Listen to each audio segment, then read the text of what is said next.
con la charla del día de hoy. Mi nombre es Daniel Quintero, yo soy residente de tercer año de Medicina Interna y me correspondió la actividad de correlación clínico-patológica que tiene este título, mujer embarazada con disnea aguda y tos. Mi asesor para esta charla fue el doctor Jairo Rivera y pues vamos a comenzar entonces. Entonces vamos a comenzar con la enfermedad actual. Tenemos una paciente de 37 años que tiene 28.5 semanas de embarazo. Es una paciente que el motivo de consulta fue una redirección de una consulta externa de medicina materno-fetal que asistió el 29 de septiembre de este año, en donde la remiten a urgencias principalmente porque presenta disnea, tos y desaturación. Eso es lo que nos comentan. Estos son los signos vitales que le encontraron al momento de la consulta externa: una presión arterial que estaba normal, una frecuencia cardíaca con tendencia a la taquicardia, estaba claramente taquipneica y desaturada 89% al ambiente. Lo que pude como extraer de la historia clínica que me mandaron fue que hace una semana la paciente venía refiriendo disnea asociada a una tos seca. No manifestaba dolor torácico, pero sí un dolor que ella refería que le iniciaba en el cuello y se irradiaba como a los hombros, pues algo como muy inespecífico, y unos edemas en pies que también habían iniciado aproximadamente como con la misma temporalidad. En cuanto a la revisión de síntomas por sistemas, entonces pues tenemos que la paciente niega haber tenido síntomas gripales o síntomas pues de algún resfriado común los días previos, ausencia de síntomas urinarios, niega picos febriles previos, niega premonitores de preeclampsia. Pues la paciente, como les dije, está embarazada, ya tenía 28.5 semanas y pues respecto a su embarazo, pues todo parecía estar dentro de lo normal, persistía los movimientos fetales, sin actividad uterina, sin flujo y sin pérdidas vaginales. Son los antecedentes personales de la paciente. Entonces la paciente pues ya sufría de hipertensión arterial previo al embarazo, no sabemos desde hace cuánto, y obesidad. La paciente pesaba 111 kilos, no tenemos la talla, pero pues sí pues referían que la paciente sufría obesidad. Farmacológicos, previamente pues venía con enoxaparina 60 miligramos al día, aspirina, pues en la historia dice 150 miligramos al día, no queda clara esa dosis, y con alfametildopa 500 miligramos cada 12 horas, y antes de embarazarse venía con los Sartan 50 miligramos cada 12 horas. Quirúrgicos no refiere, alérgicos tampoco, vacunación solamente tenemos completa, no teníamos pues accesibilidad al carnet de vacunación. Y en cuanto a lo ginecológico, entonces la paciente está a su tercer embarazo, ya ha tenido 2 embarazos previos con abortos espontáneos a la 7ª y a la 8ª semana, respectivamente en los años 2001 y 2022. Y pues actualmente está con un embarazo de 28.5 semanas por ecografía. Y respecto a los familiares, pues nada, pues como pues solamente que la madre pues sufría de hipertensión arterial. Tenemos esos examencitos previos antes, pues que estaban anotados en la cita de consulta materno-fetal, en donde tiene unos ANA positivos, uno en 320, no tenemos patrón, un antirro y un antila negativos, tiene una proteinuria de 179 miligramos en 24 horas, que era pues normal para la paciente, unas pruebas hepáticas, función renal, plaquetas, LH, función tiroidea normales, un hemograma con una hemoglobina normal, un hematocrito de 40, que esto fue en junio, más o menos unos 3 mesecitos antes de que la paciente estuviese hospitalizada, y pues me imagino que venía en seguimiento por medicina materno-fetal por las pérdidas obstétricas previas, en donde pues le habían hecho un perfil de SAF que era completamente negativo.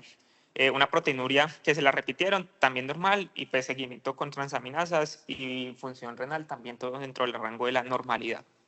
Tenemos unas imágenes previas de ella, una ecografía renal normal, que también reporta pues unos vasos arteriales sin estenosis, un ecocardiograma que se le hicieron el mes pasado a la hospitalización, en donde pues no reportaba como ninguna alteración significativa, una fe del 55%. Lo llamativo es que pues no pudieron calcular la presión sistólica arterial pulmonar por una insuficiencia tricúspide, pero pues no describen nada más de eso.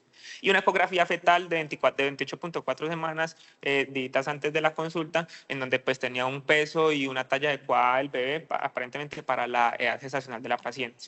Entonces el examen físico, tenemos esto, quise traerlo así, pues en la historia clínica la verdad el examen físico de ingreso era un poco como pues escueto, no era muy completo, y lo completé como lo que hicieron como las valoraciones al día siguiente o el mismo día que la valoró los ginecólogos y los internistas en el hospital. Entonces en negro tenemos solamente lo que tenemos al inicio, un cuello sin masas, edema palpebral, sin embargo pues pues un poco más adelante, en ese mismo día nos dicen que no tiene ningún tipo de soplos. En los campos pulmonares decía que pues había disminución de los ruidos pulmonares, y luego pues ese mismo día en la tarde el internista coloca que hay crépitos en ambas bases pulmonares. Cardíacos los referían solamente como normal, luego lo especifican un poco más: ruidos cardíacos rítmicos sin soplos, un útero grave, un abdomen no doloroso. Las extremidades inicialmente pues llaman la atención que decían sin edema y signos de trombosis, pero pues en otro examen físico el mismo día decía que tenía edema en dorso de los pies de forma bilateral. El aspecto general era uno pues, bueno. Luego nos refieren que tenía un lenguaje entrecortado, no lo mencionan al comienzo del examen físico al ingreso, y estos son los signos vitales. Pues, aparentemente estaba pues, un poquito hipertensa, y pues para una embarazada pues, es significativo. Sin embargo, pues cabe aclarar que es la única tensión arterial que le encontraron alta durante toda la hospitalización, una frecuencia cardíaca igual, con tendencia a la taquicardia, taquipneica. Aparentemente está al ambiente y con una saturación normal. No sé si de pronto fue un error de digitación, aquí era 89 y no 99, una temperatura normal y un peso de 111 kilos, como les había dicho previamente. Entonces ya vamos a hablar un poco cómo fue el transcurso de la hospitalización de la paciente hasta su fallecimiento, en donde tenemos pues, que su ingreso fue el 24 de septiembre, y durante los primeros 4 días se hicieron como los estudios iniciales en la paciente. Entonces pues al ingreso tenemos unos gases arteriales que la verdad pues pues, o sea, sí pues, nos llama la atención pues que tiene pues una hipoxemia, tiene una PC2 que es normal para el embarazo. Ellas tienden a tener un PC2 un poco más bajo que las personas normales, y estaba pues con una saturación bajita y con un gradiente alveolar arterial 26 que para la paciente era esperado de 10.3, entonces estaba elevado. Un dímero de 0.5 microgramos por mililitro en todo el punto de corte pues para considerar que fuese positivo o negativo. Entonces pues con la sospecha de la disnea, taquicardia, taquipnea, deciden pues considerar una alta sospecha y la obesidad y el embarazo, una alta sospecha de un tromboembolismo pulmonar. La deciden anticoagular, pues llamativamente la anticoagulan con una dosis que pues me parece subóptima para el peso de la paciente, una enoxaparina de 80 miligramos cada 12 horas, y le solicitan estudios para ahondar un poco más en este diagnóstico que tenían. Entonces le toman una radiografía, pues que evidencian que tiene aparentemente una cardiomegalia, una cefalización de flujos, infiltrados paralelos algodonosos con tendencia a la consolidación, y como que aparenta que tuviese un derrame pleural bilateral. Entonces, con esto la valora primero ginecología, considera que por esos infiltrados algodonosos bilaterales podría estar cursando además con una neumonía adquirida en la comunidad. Inician manejo con ampicilina, sulbactam y claritromicina, y solicitan valoración con medicina interna. Medicina interna la ve, pues no descarta ninguno de estos dos diagnósticos para ellos que ya habían dicho establecidos los ginecólogos y el médico general, pero adicional pues considera que puede tener un edema pulmonar pues de una etiología pues todavía no clara. Le deja furosemida 20 miligramos cada 8 horas, pide un ecocardiograma y unos reactantes de fase aguda. Durante todos estos días, aparentemente, pues de pronto no, pues por ser un centro que no es muy relacionado con el cuidado pues, de medicina interna, sino con el cuidado obstétrico y materno, se demoraron un poco en hacer los exámenes, y ya hasta el 27 tuvimos los resultados de los exámenes adicionales que se le habían pedido, que fue el angiotac de tórax y un ecocardiograma. El angiotac de tórax demuestra que es un estudio negativo para TEP. Sin embargo, pues sigue mostrando que hay unas consolidaciones multilobares y unas adenopatías ciliares derechas y adenopatías axilares izquierdas que no tenemos tamaño, número, si eran reactivas, si tenían alguna pues, calcificación, signos de malignidad. No tenemos ningún otro, pues otra descripción de estas adenopatías. Y un ecocardiograma que muestra que está todo dentro del rango de la normalidad, pues baja probabilidad de hipertensión pulmonar, un ventrículo derecho y un ventrículo izquierdo que están todos normales. Y una PCR de 60.3 miligramos sobre litro. Hay que tener en cuenta las unidades, que está ligeramente elevada, pero pues tampoco en un número muy alto. Entonces, pues con esto ya dejan de lado la posibilidad diagnóstica de un tromboembolismo pulmonar, suspenden la anticoagulación, dejan tromboprofilaxis, todavía insisto, pues aparentemente una dosis subóptima para la paciente, suspenden la furosemida y consideran continuar el manejo antibiótico, claritromicina, ampicilina, sulbactam, bajo la continuidad de la sospecha de una neumonía adquirida en la comunidad. Entonces aquí es donde empieza pues, a entorpecerse un poco la evolución de la paciente. Durante pues, ya el 29, a los 4 días de estar hospitalizada, la paciente persiste con disnea, persiste con necesidad de requerimiento de oxígeno y en vez de estar mejorando, cada vez necesita un poco más de flujo para suplir las necesidades de saturación de oxígeno necesarias para el embarazo y pues para la materna. Entonces vemos que el 29 ya está con una cánula nasal, ella ingresó con una cánula nasal de 1 litro, ya está con una cánula nasal a 2 litros, unas frases entrecortadas, no logró mantener la terapia respiratoria y le inician un manejo inhalatorio con salbutamol, con bromuro y ipratropio y le colocan un esteroide centrovenoso, hidrocortisona a 50 miligramos cada 6 horas. El día siguiente no hacen cambios en el manejo, la paciente está aparentemente estable, todos los exámenes físicos pues mencionan que la paciente venía estable, que venía incluso mejor, pero pues como vamos a ver no era así. El 1 de octubre, ya a los 6 días de estar hospitalizada, la paciente necesita más de 3 litros por cánula nasal para tener una saturación por más de 93 y hasta que el 2 de octubre, sí, la paciente ya requiere un ventre del 40%, para saturar solamente 89%, se lo aumentan al 50% y por riesgo después de generar una falla ventilatoria la trasladan a la UCI. Le realizan maduración fetal con dexametasona, le hacen un ajuste al manejo antibiótico, a piperacina, tazobactam, toman unos hemocultivos, una PCR para COVID y en la UCI, cuando llega, le inician un manejo ventilatorio con una cánula nasal de alto flujo a una FIO de 60% y un flujo de 50 litros por minuto para que lograra saturaciones de 93-94%. Estos son los gases del 29. Vemos que la paciente, cuando todavía estaba con requerimientos de oxigenación con cánula nasal, vemos que pues, todavía no hay como una alteración muy significativa. Todavía esto sigue siendo una PCO2 esperable para el embarazo, no hay acidosis, una PAFI ligeramente disminuida, un potasio que está bajito, que le inicia una reposición y un sodio normal. Y en los gases ya cuando entró a la UCI vemos que ya tiene una PAFI muy disminuida a pesar de tener un flujo, pues una FIO2 muy alta ya empieza a haber como un poco de tendencia al alza de la PCO2.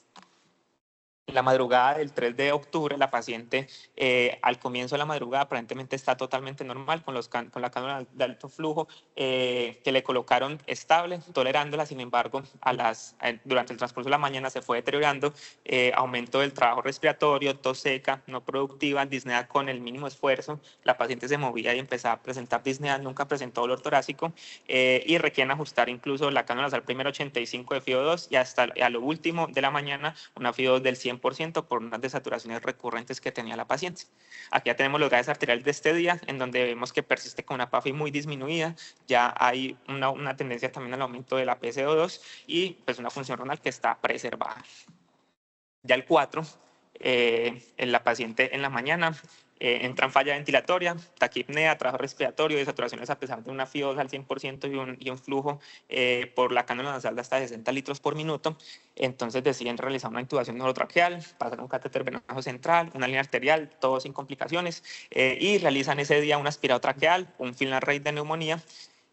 A las 8 de la mañana la paciente continúa presenta un shock que es refractario a doble vasopresor, norepinefrina y vasopresina, inician hidrocortisona en infusión para el shock refractario y por un estado fetal no tranquilizador la paciente se necesita llevar a una cesárea de emergencia. Estos son los gases arteriales de la cesárea previos a la cesárea de emergencia, en donde vemos que la CO2 va incrementándose paulatinamente, una PAFI que está muy disminuida por menos de 100, un fibrinógeno, unos tiempos de coagulación que hasta aquí están totalmente normales, un INR solamente ligeramente prolongado, pero pues no tan llamativo, un perfil hepático normal, sin hiperbilirrubinemia, sin hipertransaminasa, sin aumento de las transaminasas y una función renal totalmente normal. Y a las 2:10, y la paciente pues tiene su cesárea de emergencia. Estos son los gases arteriales post cesárea, en donde vemos que ya la paciente presenta una acidosis, una PCO2 muy aumentada, una PAFI que persiste muy disminuida y un fibrinógeno que, como vemos previamente, está en 280, ya inició a consumirse 220 y unos tiempos de coagulación que se empezaron a prolongar, un INR 1.47 y un TPT de 39.6. No tenemos el control, pero pues están prolongados y respecto al previo han incrementado. A las 2 días después de la cesárea, la paciente continúa con una evolución muy tórpida. Ven que tiene un sangrado vaginal en escasa cantidad, pero la herida quirúrgica está sangrando, con la palpación sangra por la herida, está muy hipotensa, tiene salida de sangre por la sonda urinaria, deciden llevarla a una laparotomía exploratoria de emergencia con empaquetamiento y un abdomen abierto. Durante la cirugía, estos son los signos vitales. Solamente tenemos un registro de anestesiología en donde reportan pues, una presión totalmente en el piso, con una frecuencia cardíaca muy elevada, con soporte vasopresor con norepinefrina y vasopresina. Al abrir una cavidad abdominal que tiene 400 cc de líquido ceremático, no definen que es sangre pura, pero pues sí contiene pues, bastante contenido hemático. Aparentemente el útero no estaba con atonía, pero sí estaba sangrando espontáneamente por la herida. Le hacen pues, una sutura B de Lynch y le hacen una transfusión masiva, 4 unidades de glóbulos rojos durante la cirugía y posterior a la cirugía. Mientras están en el traslado de la UCI, le ponen pues, 4 unidades de plasma, 5 unidades de crioprecipitado y 1 unidad de aféresis de plaquetas. Ya la paciente en la UCI, después de esa cirugía de emergencia, entra en un primer episodio de bradicardia extrema y ritmo de asistolia, con retorno a circulación espontánea a los 4 minutos. Ahí ya inician azul de metileno, infusión de bicarbonato, cambian el antibiótico de piperacina, tazobactam a vancomicina con meropenem, y posterior a eso la paciente ese mismo día ya tiene una actividad eléctrica sin pulso, entra en paro, realiza una reanimación cardiopulmonar durante 40 minutos que no tiene retorno a la circulación espontánea. Tenemos estos hallazgos durante la reanimación intraparo. No sabemos al cuánto tiempo de estos 40 minutos se los tomaron, pero pues tenemos unos gases arteriales con un pH de 6.8, un PCO2 ya en las nubes, una PO2 muy bajita, una hipercalemia y un ecofaz llamativamente, pues como vimos desde el ecocardiograma previo y antes de la hospitalización, era totalmente normal. Pues aquí tenemos un pulmón que nos refiere que tiene una zona de hepatización pulmonar basal y un corazón dilatado con un corazón derecho pues muy dilatado y el ventrículo izquierdo pues solamente con unos cambios de remodelación concéntrica. Como les digo, no sabemos en qué momento del paro le hicieron este ecofaz ni tampoco estos gases arteriales. Y pues llamativamente durante la reanimación por el tubo de intubación endotraqueal tuvo una salida más o menos de 2 litros de material hemático. Entonces ya con eso, esa presentación del caso, vamos a empezar con el enfoque de la paciente. Vamos a iniciar con una representación del problema. Entonces, ¿cómo vamos a hacer esto? Entonces, pues primero vamos a saber quién es la paciente, si es mujer, si es hombre, si tiene unos antecedentes relevantes, si no, cuál es su condición clínica de pronto actual que nos pueda sugerir algún enfoque diagnóstico probable. ¿Cuándo iniciaron los síntomas? Si los síntomas son agudos, si son crónicos, si son progresivos, si son estáticos, que nos puede ayudar a orientar un poco eso. El síndrome clínico es como ver qué características de la paciente nos pueden orientar hacia una probable etiología, como cosas que son muy frecuentes en patologías o también cosas que no son tan frecuentes en algunas, pero son muy específicas de estas. Entonces, como la presentación inicial del problema con esta paciente, tendríamos las siguientes consideraciones, que es una mujer joven embarazada, obesa, que presenta tos y disnea aguda, como sabemos era más o menos una semana, progresiva hasta un deterioro de falla respiratoria y pues con la consecutiva muerte de la paciente. Entonces, ¿cómo vamos a abordar esto? Pues vamos a hacer un enfoque principalmente sindromático de la falla respiratoria aguda de la paciente, teniendo pues consideraciones especiales de pronto con su condición de embarazo. Entonces, primero pues hay que saber si es una falla respiratoria aguda que de pronto fue de origen cardíaco, origen pulmonar, alguna otra etiología. Entonces tenemos que la falla respiratoria en el embarazo es un fenómeno muy poco frecuente, solamente hasta 0.2% de las embarazadas la presentan. Pues una clínica pues muy similar, independientemente de la etiología, todas usualmente pues van a evolucionar pues muy similarmente hasta pues, las condiciones que tenga el paciente. Como lo que tenemos con la paciente, solamente pues de pronto que nos pueda ayudar a tener algo como más específico es la auscultación que nos reportan crépitos basales, pero también sabemos que eso pues no nos va a ayudar en gran medida para hacer pues el enfoque de esta paciente, entonces hay que empezar a hablar todos los posibles diferenciales que tenemos con ella.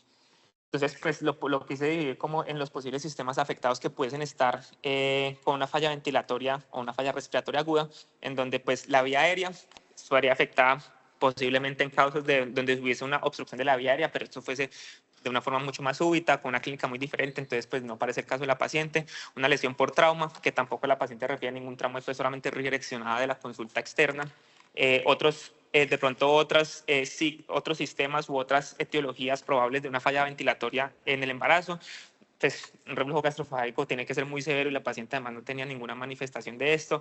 Unos síntomas de preeclampsia que parece que no es que el caso de la paciente. Tenemos estudios previos que nos descartan, incluso durante la hospitalización, función renal, función hepática, todo dentro del rango de la normalidad. Y la paciente nunca se encontró hipertensa y no tenía ningún tipo de premonitorios. Medicamento, la paciente solamente tomaba alfa-metildopa, pues en su momento, tomaba micronutrientes, pero pues ningún otro medicamento que nos sugiriese que pudiese estar presentando esta manifestación. Respecto a la parte cardíaca, entonces problemas cardíacos previos o de nuevo, la paciente pues no refería antes de esto ninguna sintomatología. Tenemos 2 ecocardiogramas tanto intrahospitalarios como previo que no muestran patologías pues significativas. Una falla cardíaca, tampoco con eso, con lo que previo que les acabé de mencionar, no nos sugiere que fuese el caso de la paciente. Arritmias, no hay ningún momento en el que nos digan que la paciente se encuentra rítmica, que siente palpitaciones. No tenemos electrocardiograma, eso sí. Eventos isquémicos, nunca tuvo dolor torácico la paciente y pues tampoco es la clínica sugestiva para eso. Y una sobrecarga de fluido, las pacientes embarazadas tienen mayor riesgo de tener siempre una sobrecarga de fluido, pues por la compresión venosa e incluso arterial pues que sienten con el útero grávido y más que todo en el último trimestre del embarazo, y con cualquier reto de fluido se pueden llegar a tener una sobrecarga hídrica. Sin embargo, pues la paciente ya empezó con estos síntomas antes de estar hospitalizada y pues que fueron progresando, y la paciente nunca recibió en sí grandes cantidades de líquidos endovenosos. Y pues nos quedan las patologías probablemente del parénquima pulmonar. Entonces, pues una embolia de líquido amniótico no parece el caso de la paciente. Esto es una patología que es, entre comillas, muy catastrófica, causa manifestaciones muy agudas de coagulación intravascular diseminada, falla ventilatoria súbita, pero usualmente relacionada durante el proceso pues de dar a luz, durante ya sea una cesárea o un parto natural. Entonces, pues no parece el caso de la paciente. Un embolismo aéreo también es algo que sería algo muy súbito y está muy relacionado con procedimientos intravasculares que la paciente no tuvo ninguno antes de que le pusieran ni el catéter venoso central ni la línea arterial, no tuvo ningún procedimiento que tuviese riesgo de un embolismo aéreo. Una exacerbación de asma, las pacientes asmáticas previas tienen un riesgo hasta 1/3 de presentar exacerbaciones de asma durante el embarazo, pero no parece el caso de la paciente, no tiene ni la clínica ni el antecedente del asma, pues tampoco parece nuestro caso. Un edema pulmonar, el edema pulmonar pues a pesar de que lo puse aquí en el parénquima pulmonar, sabemos que puede ser de etiología, pues tanto una etiología pulmonar como una etiología cardíaca, por sobrecarga de líquidos, por cualquier otra cosa, pero pues no parece como el caso de la paciente, a pesar de que tuviese como esas imágenes iniciales en la radiografía, pues no parece concordar con que tuviese como ninguna patología que le estuviese causando pues un edema pulmonar a la paciente en su momento. Aspiración usualmente se dan en las pacientes cuando ya están en la etapa del parto vaginal, principalmente, o cuando están con sedación en las cesáreas. Entonces, pues no es el caso tampoco, y quedamos principalmente con estos tres posibles diagnósticos: un posible daño alveolar difuso y pues los 2 diagnósticos previos que ya los médicos generales y los ginecólogos lo habían considerado principalmente.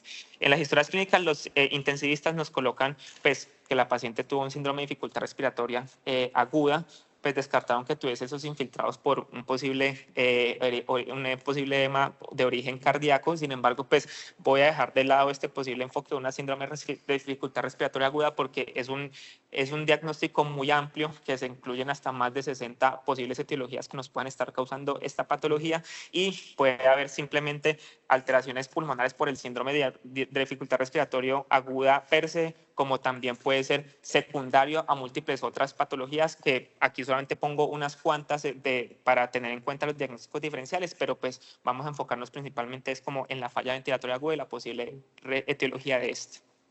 También, si nos enfocamos un poco con los gases arteriales de ingreso de la paciente, vemos que tiene unos gases arteriales con un gradiente alveolar arterial aumentado. Estas son las posibles causas que nos pueden causar un gradiente alveolar arterial aumentado, ya sea por un mismatch, un shunt de derecha a izquierda, un aumento de requerimiento de oxígeno o una deficiencia de la difusión. Entonces vemos que aquí con el mismatch pues vamos a descartar una enfermedad pulmonar obstructiva crónica, intersticial, una enfermedad intersticial o una posible falla cardíaca con fracción de eyección disminuida. La paciente no tenía ni manifestaciones previas ni tampoco en los exámenes. los exámenes nos sugerían estas patologías. En cuanto al Shunt derecha-izquierda, pues lo anatómico se descartó con las imágenes y pues en cuanto a lo fisiológico tenemos tanto lo capilar, el llenado alveolar y las enfermedades alveolares, principalmente de pronto teniendo en cuenta como principal posible etiología un llenado alveolar, en este caso la paciente, con las imágenes que nos describen, porque no teníamos la imagen. Un aumento del requerimiento de oxígeno, pues no parece que tuviese un gasto cardíaco disminuido, un estado de hipermetabolismo tampoco pareciese, y la anemia nos puede generar esto, ahorita vamos a hablar un poquito más de esto, y los defectos de difusión, pues parece que no tuviese como ninguno de estos que se mencionan aquí abajo. Entonces, pues si vemos en general, nos quedamos con unos diagnósticos muy similares a los previos, que pues con el enfoque sindromático, que sería pues un posible tromboembolismo pulmonar, problemas pues infecciosos u ocupaciones alveolares y pues un daño alveolar difuso que me genera una ocupación alveolar ya sea por cualquier tipo de líquido. Entonces, rápidamente los diagnósticos diferenciales y por qué probablemente se descartaron unos más que otros y cuál sería como nuestra posible etiología. Entonces tenemos un embolismo pulmonar. Las embarazadas tienen hasta 5 a 6 veces mayor riesgo de generar embolismos pulmonares respecto a la población general. Los factores predisponentes son todos estos que tenemos aquí: obesidad, edad avanzada durante el embarazo, historias personales, familiares de enfermedad tromboembólica, trombofilia heredada, síndromes antifosfolípidos, traumas, cesáreas, inmovilidad. Vemos que la paciente tenía estos dos factores de riesgo, obesidad, y tenía 37 años, tenía una edad avanzada para un embarazo. Y pues es un diagnóstico muy retador para las embarazadas. Vemos que específicamente en el contexto de una persona embarazada tiene una desventaja de que posiblemente los cambios fisiológicos del embarazo nos pueden incrementar la tasa de no diagnósticos pues en esta población. Sin embargo, se ha visto que pues en múltiples ensayos que pues, tiene una muy alta sensibilidad y especificidad en la población general y pues que un test diagnóstico pues negativo prácticamente me excluye un tromboembolismo pulmonar en las poblaciones de riesgo bajo o intermedio, que pues inicialmente cuando se hizo la exclusión del diagnóstico pulmonar, pues la paciente estaba en un riesgo bajo intermedio, pues por la sintomatología. Adicionalmente, si nos adherimos a las guías de tromboembolismo pulmonar del 2019, pues vemos que ellos no iniciaron con el enfoque de, pues, de síntomas de TBP, decían que no la presentaban, no le tomaban ecografía, pero pues hicieron un dímero D que salió en el punto de corte específico como para tenerlo positivo o negativo, pero tomaron un angiotac que con el angiotac pues que se considera si es negativo, la enfermedad queda descartada y pues la verdad hicieron como un enfoque de eso, pues que va acorde con lo escrito. Entonces, ¿qué tenemos a favor de la paciente que tuviese un embolismo pulmonar? La paciente pues tenía una obesidad, tenía una anticoagulación, una tromboprofilaxis que era subóptima para el peso de la paciente. Recordemos que la dejaron cuando estaba anticoagulada 80 miligramos cada 12 horas y cuando estaba con tromboprofilaxis 80 miligramos 24 horas al día, la paciente pesaba 111 kilos. Y pues llamativamente esto, pues un poco sin paro con una disfunción severa del ventrículo derecho, pero como les dije, no sabemos en qué momento del paro le hicieron este POCUS. Si al comienzo, si ya cuando estaba 20 minutos o a los 40 minutos, pues que ya la paciente pues la declararon fallecida. Un dímero D, ¿qué tenemos en contra? Un dímero D que en el tercer trimestre usualmente los dímeros D van a estar muy altos. En todos los pacientes se considera casi siempre que van a estar positivos por el estado pues en sí del embarazo, genera pues un aumento de este dímero D. Sin embargo, la paciente lo tenía en todo el punto de corte, en 0.5, y pues tenemos un angiotac que es negativo para tromboembolismo. Entonces aquí ya empezamos pues con el pensamiento crítico pues de este análisis crítico, que este análisis de la paciente. Ellos hicieron inicialmente pues lo que todos hacemos usualmente, un sistema de pensamiento tipo 1, en donde cogemos experiencias vidas previas, hacemos conexiones rápidas, hacemos algo, pues una deducción pues muy rápida de la patología de la paciente, pues a lo que nos parece como más obvio y lo que debemos pues descartar primero, pero pues sabemos que esto puede tener un error de sesgos por las experiencias vividas, pues hay de pronto informaciones que nos pueden distraer respecto al diagnóstico final y pues también unas presentaciones atípicas tanto de la patología como que podemos pensar que no estamos sospechando porque es una presentación atípica o una patología totalmente poco frecuente y que no estamos pensando en este momento. Entonces, pues ya hay que empezar a hacer como, pues ya descartamos un tromboembolismo, que era lo principalmente que se debe descartar en esta paciente, vamos a pasar a un pensamiento tipo 2, en donde pues ya es una evaluación un poco más lógica, debatible, en donde pues es un razonamiento pues mucho más profundo, se hace como una disección del problema, pues una disección por problemas, por sistemas y pues se hace usualmente cuando, como les digo, el pensamiento tipo 1 pues no encaja o no hay un diagnóstico con lo que pensamos inicialmente y lo que es más frecuente. Entonces, pues ellos como que trataron de hacer eso durante su proceso pues, de razonamiento clínico, pues consideran también un posible diagnóstico de una neumonía adquirida en la comunidad, en donde vemos pues que hasta 10% de las embarazadas presentan neumonía presentan fallas respiratorias y presentan un episodio de neumonía durante el embarazo. Es la causa más común de una infección no obstétrica en las personas embarazadas y esto se da debido a que las pacientes tienen una regulación de la inmunidad celular a la baja, pero pues como vemos aquí, la regulación de inmunidad celular nos va a dar principalmente predisposición a infecciones virales y las infecciones bacterianas, tanto virales, pues son más frecuentes y también más graves en esta población. Los microorganismos más frecuentes son muy similares a la población. Aquí tenemos una lista que van de mayor a menor en frecuencia en embarazadas específicamente, pues no varía mucho respecto a la población general y pues una neumonía pues es potencialmente grave y más grave respecto a la población general de pues no embarazada. Entonces les comenté que le hicieron un cultivo de aspirado traqueal, un cultivo de un film array y eso fue el día que la intubaron, el 4, el día previo le habían hecho un cultivo de esputo cuando ya la paciente ya llevaba 7 días hospitalizada, ya tenía una cánula nasal de alto flujo, ya estaba con antibiótico. Vemos que pues tuvo un aislamiento del esputo de una Klebsiella pneumoniae B positiva, sin embargo vemos que la muestra no es satisfactoria, tiene muchas células epiteliales, pues teóricamente no se debió haber hecho pues procesado pues el cultivo, pero vemos que el cultivo del aspirado traqueal, que a pesar de que tampoco tiene pues reúne pues que tuviese más de 25 leucocitos por campo, tenemos menos células epiteliales y no se observa ningún tipo de microorganismo, que además el film array del aspirado traqueal es totalmente negativo, tanto para bacterias como para virus. Entonces, pues ahí ya va como perdiendo valor este resultado positivo de un cultivo de esputo de baja calidad para una Klebsiella pneumoniae. Entonces, pues, ¿qué tenemos a favor de la infección pulmonar en esta paciente? Que tenemos unas consolidaciones que serán inicialmente multilobares, síntomas respiratorios inespecíficos. ¿Qué tenemos en contra? Una PCR solamente ligeramente elevada de 6, con una neumonía que era grave, antibiótico que no mejoró a pesar de aumento del espectro, ampicilina, sulbactam, claritromicina, luego piperacina, tazobactam, cuando ya estaba muy grave, vancomicina, meropenem. Y pues el film array y cultivo de aspirado traqueal sin aislamiento y el cultivo de esputo de mala calidad, características regulares, ya cuando la paciente está en la UCI con una cánula nasal de alto flujo. Entonces, pues ya cuando tenemos ya para continuar con nuestro pensamiento crítico, entonces pues hay unos textos que el doctor Jairo me pasó, pues que como que nos hacen pues como unos ejercicios clínicos de razonamiento, en donde pues saqué varias como ideas principales, donde siempre hay que evaluar las imágenes diagnósticas con los radiólogos, no creer pues creer, confiar, pero siempre verificar, a pesar de que nos digan algo y tenemos una impresión diagnóstica diferente, ir a confirmarlo, de pronto el radiólogo se le pasó algo que no mencionó o simplemente ese sí es el diagnóstico que es, pero pues siempre como llegar a una comunicación con la radiología. Cuando un síndrome no es muy específico, pues hay que hacer una lista de problemas, hipótesis, pues como tratar de sacar todos los signos y síntomas posibles y cosas que de pronto en una paciente nunca se me deben pasar. Siempre hay que hacer un principio de desempaquetamiento. Cuando tenemos algo que no nos cuadra, tratar de extraer toda la información, pues que en nuestro caso usualmente lo hacemos con la revisión de síntomas por sistemas, tratar de sacar como toda la información que nos sea útil, también dejando aparte lo que no nos sea útil, lo que nos pueda distraer. Y pues siempre tener una flexibilidad diagnóstica. Incluso podemos tener dos diagnósticos totalmente opuestos en nuestra mente, pero pues no significa que pues uno u otro van a estar mal, pero no significa que ese pensamiento sea mal. Siempre hay que tener un pensamiento abierto y si consideramos y no tener como un sesgo de fijación con un diagnóstico, podemos tener un cambio de camino durante el tratamiento y durante el diagnóstico, incluso devolvernos a un diagnóstico inicialmente que habíamos descartado.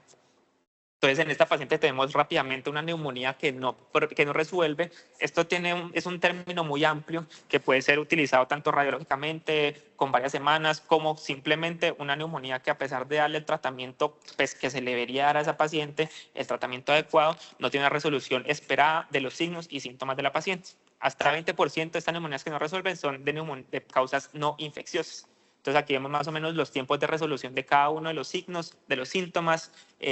Usualmente se puede tomar una imagen de control a las 48 horas para descartar como alguna complicación o progresión del diagnóstico, pero pero pues más o menos para sintetizar como los diagnósticos diferenciales de una neumonía que no resuelve, entonces pues los bacterianos pueden ser incluso 20 a 30% gérmenes comunes que simplemente no están,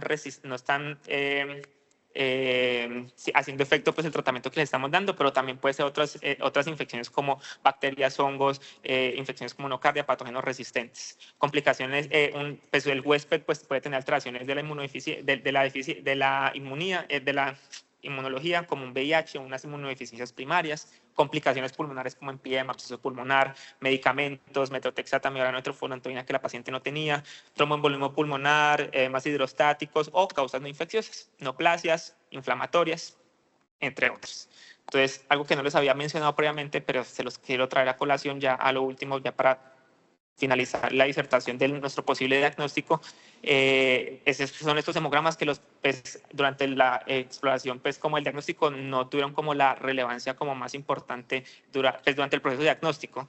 Pues llamativamente tenemos una hemoglobina 10.9, pues cuando ingresó, vemos que hace un mes o 2 meses la paciente tenía hemoglobina de 13. Claramente durante el embarazo vamos a tener una caída esperada de la hemoglobina. Sin embargo, pues vemos que ya hubo 2 gramos de caída de hemoglobina y durante la hospitalización tuvo una caída progresiva de 10.4, 9.8, 9.2, 8.2 y 8.2. Solamente un día los médicos consideraron realizar estudios de esta anemia. Le piden un extendido de sangre periférica y unos carenciales con ferritina y vitamina B12, un extendido que nos muestran alteraciones muy significativas y unos carenciales con una vitamina B en 174, que pues, los médicos le atribuyeron esta anemia exclusivamente a la deficiencia de vitamina 12, pero no tenemos reticulocitos, no tenemos LDH.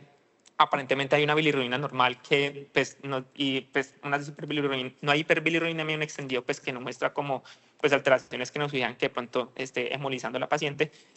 Sin embargo, pues tenemos un BCM pues, que es totalmente normal, incluso con tendencia a la baja, y que pues no queda claro pues la razón por la cual simplemente atribuyeron la anemia a la deficiencia de vitamina D y a la reposición de esto. Entonces, pues ya cuando vamos a hacer un pensamiento crítico, ya con esta información que les traje con todo lo de la paciente, entonces tenemos recolectando la información una mujer en edad reproductiva con pérdidas obstétricas previas de 6 y 7 semanas para recordarles, evidencia de autoinmunidad, si bien la paciente no tenía una enfermedad autoinmune per se, tenemos unos anticuerpos ANA-1 en 320, un derrame pleural en la imagen inicial, una neumonía que aparentemente no mejoró con el tratamiento dado, una falla ventilatoria, una caída de la hemoglobina progresiva. Cuando le hicieron una intubación orotraqueal, tuvo una secreción de contingentes hemáticos en el tubo orotraqueal y durante la reanimación cardiopulmonar tuvo una aspiración hasta de 2 litros de sangre por el tubo orotraqueal. Entonces, pues con estas manifestaciones, estos signos, síntomas y pues, de la paciente, pues consideré que esto podría llegar a ser uno de los posibles como enfoques que se puede dar a la paciente, teniendo en cuenta la hipoxemia, los gases arteriales, el gradiente alveolar arterial aumentado, con las imágenes diagnósticas que tenemos y las manifestaciones de la paciente. Una posible hemorragia alveolar difusa, pues, o un daño alveolar secundario a una posible hemorragia alveolar difusa. Estas son las posibles y hay muchas otras causas también de hemorragia alveolar difusa, trauma, que no parece el caso de la paciente, una neumonía infecciosa, que tampoco parece el caso, neoplasias, tampoco parece, pues a pesar de que está embarazada, un coriocarcinoma, la paciente tuvo su bebé, pues la cesárea de emergencia, un bebé anatómicamente normal, una placenta totalmente normal, embarazos previos pues que fueron solamente un aborto espontáneo sin complicaciones, enfermedad pulmonar intersticial no tiene la sintomatología previa ni las imágenes, hipertensión pulmonar pues tampoco lo sugiere, malformaciones arteriovenosas, embolia pulmonar que ya aparentemente se descarta una enfermedad cardíaca con ecocardiogramas normales, medicamentos pues que solamente está con alfametildopa y posiblemente enfermedades autoinmunes que me pueden generar una capilaritis y una hemorragia alveolar. Entonces, posibles causas o enfermedades autoinmunes relacionadas con el embarazo. Entonces, pues tenemos, este es un artículo viejo, de esto no se escribe mucho, embarazadas y enfermedades autoinmunes, pues, o sea, pues, actualmente, en donde por eso todavía aparecen estos epónimos, pero pues posibles causas que me pueden estar generando esto, pues, o que me lo puedan apoyar este diagnóstico, un lupus o pues una vasculitis tipo ANCA. Estas otras enfermedades usualmente no me van a generar manifestaciones pulmonares significativas y uno de estos que sí me lo puede generar sería el síndrome antifosfolípido, pero que cuando aplicamos los criterios diagnósticos, comenzando que no tenemos los anticuerpos positivos, todos eran negativos, tampoco nos dan los criterios clínicos para un síndrome antifosfolípido de la paciente, porque pues además de que se necesitan 3 o más pérdidas y para que sean consideradas pues significativas, porque la paciente los perdió a los 6 y a las 7 semanas. Entonces, en cuanto a lupus y hemorragia alveolar difusa, pues hasta esto respecto a mujeres embarazadas, hasta 1 o 5% lo pueden desarrollar. La mortalidad puede ser tan alta hasta como el 60%. El embarazo puede ser tanto un desencadenante del lupus como un exacerbante de un lupus previo. Ya pues una paciente, pues en los textos que leí, un lupus ya diagnosticado o una sospecha de lupus con síntomas pulmonares agudos, nuevos infiltrados en imágenes y una anemia de origen desconocido, siempre hay que descartar una hemorragia alveolar difusa.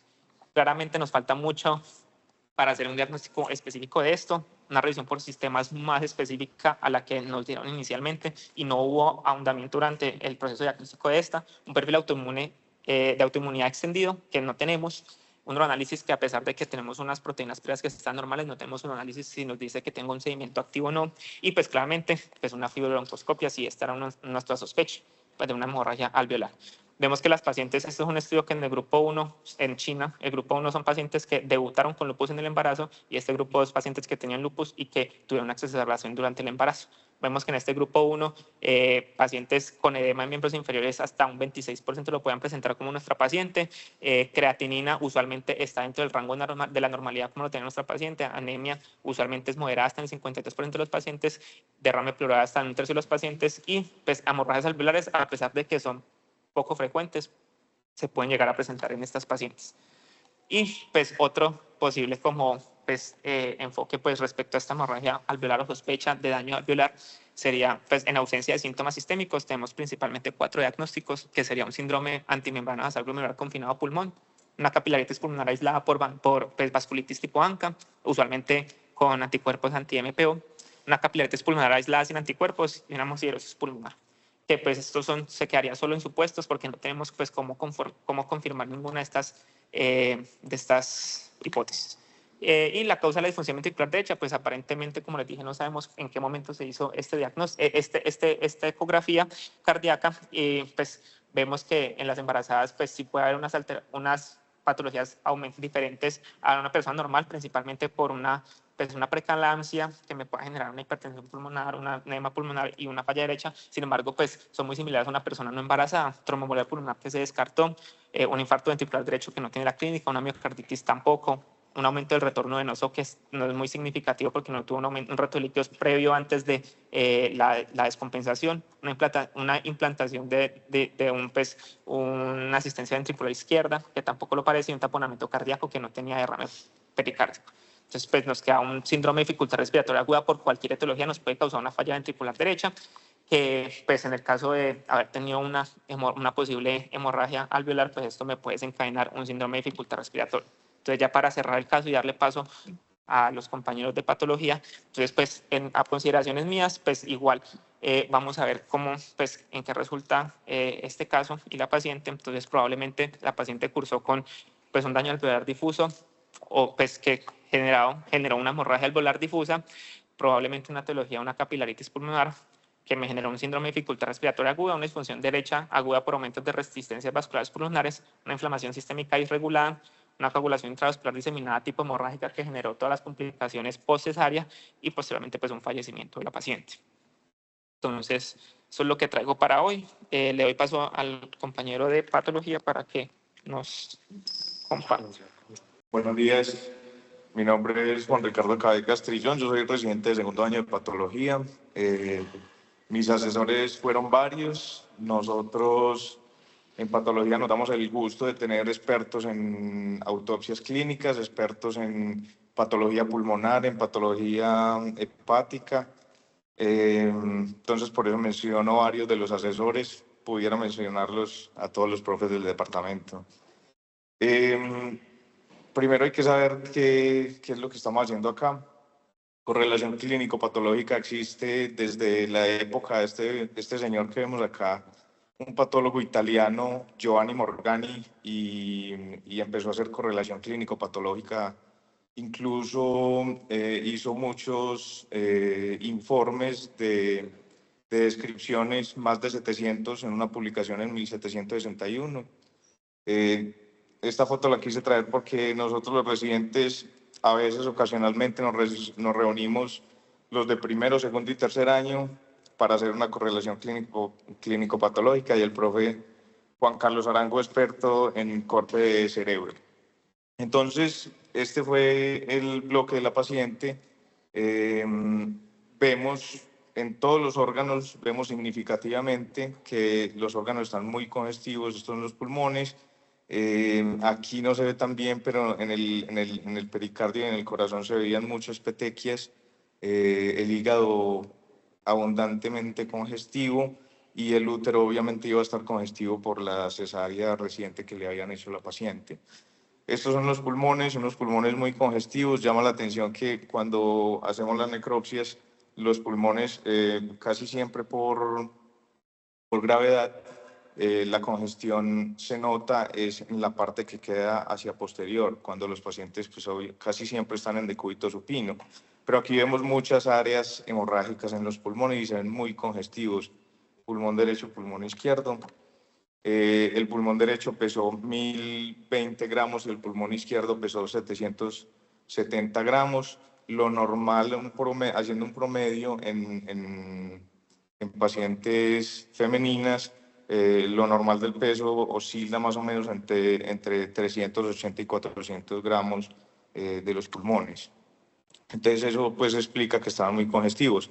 En el corazón, aquí no se ven también las petequias que vemos ahí, que vimos ahí en la grasa pericárdica y nos llamó la atención también los hallazgos que se correlacionan con la ecofaz que le hicieron a la paciente. Tenía remodelación, signos de remodelación del ventrículo izquierdo y miren la marcada dilatación que se ve del ventrículo derecho. El corazón estaba un poquito aumentado de peso, 430 gramos. Lo normal es que pesen más o menos entre 300, 350 gramos. Y el grosor de la pared de los ventrículos, el ventrículo izquierdo, un grosor de 1,8 centímetros y el ventrículo derecho 1 centímetro, estaban aparentemente normales. El hígado exageradamente congestivo, tiene ese aspecto brillante y ese moteado hemorrágico. Fue un hígado que pesó 2.680 gramos, obviamente era una paciente de 112 kilos, pero más o menos el hígado debe pesar en aproximadamente el 5% del peso corporal total, entonces más o menos uno debería pesar aproximadamente 1.500 gramos, entonces estaba exageradamente congestivo ese hígado. Y este es el útero, nos dimos cuenta en el útero inmediatamente cuando verificamos que tenía muchos miomas, obviamente la paciente tenía el antecedente, y mire que la paciente en todos los estudios que tenía previos de autoinmunidad no tenía, pues todos estaban negativos. Entonces posiblemente era abortadora frecuente por toda esa miomatosis uterina. Al corte del útero le encontramos miomas subserosos, intramurales y submucosos. Entonces posiblemente esa era la causa de las pérdidas previas que tenía la paciente. Obviamente estaba congestivo, fue un útero que pesó 1.300 gramos, estaba lleno de sangre por la cesárea reciente. Entonces, en resumen de los hallazgos macroscópicos, unos pulmones congestivos muy pesados, con abundantes zonas hemorrágicas, el corazón estaba un poco elevado el peso y lo que más nos llamó la atención, la dilatación ventricular derecha, el hígado congestivo con zonas hemorrágicas y obviamente el útero iba a estar con esos hallazgos macroscópicos. Ya en la revisión microscópica, esta es la coloración hematoxilina eosina del pulmón, documentando pues todas las áreas hemorrágicas y esa hemorragia ocupando los espacios alveolares. Esta también es hematoxilina eosina. Y aquí empezamos a ver una cosa y empezamos a ver todo esto como un material proteínáceo y formación de membranas hialinas. A esto nosotros le llamamos formación de membranas hialinas. Aquí esta es una coloración de ácido periódico de Schiff que nos demarca mejor esas membranas hialinas. Eso histopatológicamente nos hace pensar en que la paciente tenía un daño alveolar difuso, obviamente por la hemorragia y con estas membranas hialinas. Aquí a mayor aumento, también en algunas áreas del pulmón empezamos a ver muchas células de apariencia escamosa, unas células grandes con citoplasma abundante y este núcleo, algunos con nucleolo, desprendidas y ocupando no solamente los espacios alveolares, sino la luz de las estructuras vasculares. Aquí también las vemos. Uno podría decir, pues la paciente tiene un daño alveolar difuso, entonces en el daño alveolar difuso es característico empezar a ver células endoteliales desprendidas hacia la luz, no solamente las estructuras vasculares, sino todos esos neumocitos desprendidos ocupando los espacios alveolares. Esta es una estructura vascular y empezamos a ver también este material, como estas hileritas. Entonces nos llamó la atención eso. Obviamente pudieran ser también células endoteliales desprendidas por todo el daño alveolar y todo el daño del parénquima pulmonar que había. Pero le hicimos coloraciones de inmunistoquímica. Estas coloraciones de inmunistoquímica nos sirvió para hacer una diferencia y enfocarnos en el diagnóstico de la paciente. El CD31 es una proteína de adhesión de las células endoteliales y no solamente marcó esas células desprendidas en la luz de la estructura vascular, sino que mire que también nos marca los capilares y las otras estructuras vasculares. Mire aquí cómo marca bien toda la pared endotelial de esas estructuras vasculares. Pero la citoqueratina es un marcador de células epiteliales y nos marcó significativamente, sobre todo en la luz de las estructuras vasculares, esas células epiteliales. Y no tienen por qué estar ahí. Las células endoteliales, pues también habían desprendidas, pero no tenían por qué pintar la citoqueratina. Entonces empezamos a pensar que de pronto esta paciente, esto es a mayor aumento lo mismo. Miren que aquí la estructura vascular pinta muy bien el CD31, que es esa proteína que pinta bien las células endoteliales, y aquí la citoqueratina que nos pinta esas células epiteliales. Entonces, esas células epiteliales, ¿por qué llegaron ahí? Entonces empezamos a pensar en una embolia de líquido amniótico. La embolia del líquido amniótico es una enfermedad muy rara, como lo mencionó el compañero Daniel, y casi siempre se presenta cuando hay algún procedimiento que se le realiza a las pacientes. Se puede presentar en amniocentesis o en biopsia de vellosidades, pero también está descrito, hay casos descritos en el trabajo de parto, en un trabajo de parto prolongado, en abortos, en trauma abdominal, que no es el caso de la paciente, y en cesárea. Y miren pues que la paciente tuvo una cesárea emergente. El diagnóstico de la embolia de líquido amniótico es un diagnóstico clínico de exclusión. No existen criterios universalmente aceptados para diagnosticar una embolia de líquido amniótico. Entonces, casi que cuando ustedes lo sospechan, nosotros lo buscamos, pero a veces es difícil buscarlo retrospectivamente. Este es un reporte de casos y me gustó mucho una de las diapositivas que presentó Daniel. En este reporte de caso le hicieron como monitoreo de los exámenes a la paciente que presentó embolia de líquido amniótico y encontraron que la embolia de líquido amniótico es una enfermedad de rápida evolución y hay mucho consumo del fibrinógeno y rápidamente, incluso antes de presentar la tríada clínica que presentan los pacientes, que es hipoxia, hipotensión y coagulopatía manifestada con múltiples hemorragias. Y este es otro caso en donde muestran que no solamente hacen embolia de esas estructuras epiteliales, también hacen embolia de meconio, hacen embolia de estructuras pilosas, a las estructuras vasculares no solamente pulmonares, sino también del sistema nervioso central. Entonces los pacientes pueden manifestar síntomas neurológicos. Otros hallazgos que obviamente lo teníamos que aclarar microscópicamente fue lo del hígado. El hígado pues obviamente estaba muy congestivo, entonces todos esos espacios sinusoidales se ven dilatados por el edema, pero también aquí a mayor aumento nos llamó la atención toda esa microvascularización de los hepatocitos, que nos hace pensar también en que de pronto esta paciente pues era obesa, entonces tenía y estaba en embarazo, entonces posiblemente tenía un hígado graso del embarazo. El hígado graso del embarazo es una condición que se presenta más o menos en el tercer trimestre, puede ser potencialmente mortal, sobre todo si hacen falla hepática, pero el curso de esta falla hepática es una falla hepática que es progresiva, van presentando colestasis y lo característico es esto, la esteatosis microvascular. Esta es una coloración que podríamos utilizar en este hígado, que es el oil red, y nos pinta bien las vacuolas citoplasmáticas grasas. Y obviamente el corazón también teníamos que documentar qué fue lo que pasó en el corazón, y no hubo muchos hallazgos.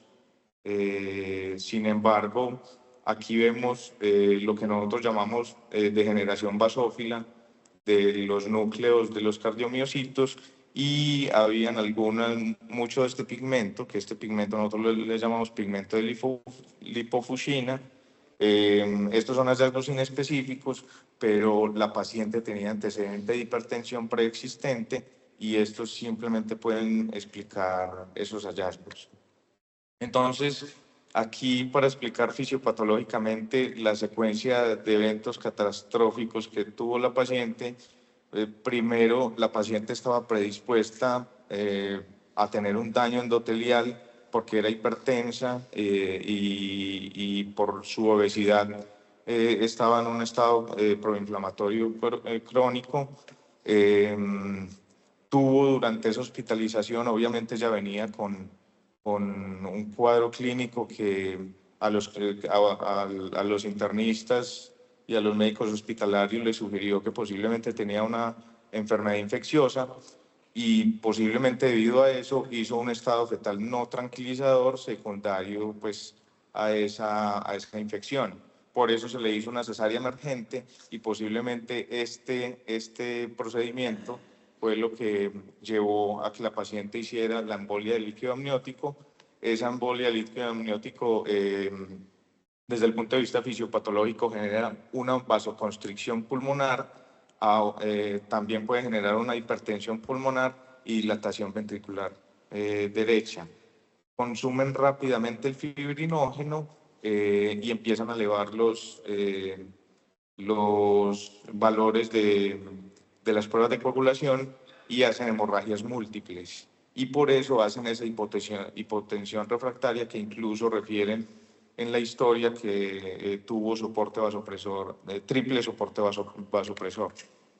Entonces, nosotros concluimos que la causa de muerte fue un shock hipovolémico refractario debido a una insuficiencia cardiopulmonar que se generó por una embolia del líquido amniótico, luego de una cesárea emergente por un estado fetal no tranquilizador, y esto secundario a un síndrome de dificultad respiratoria por una neumonía multilobar.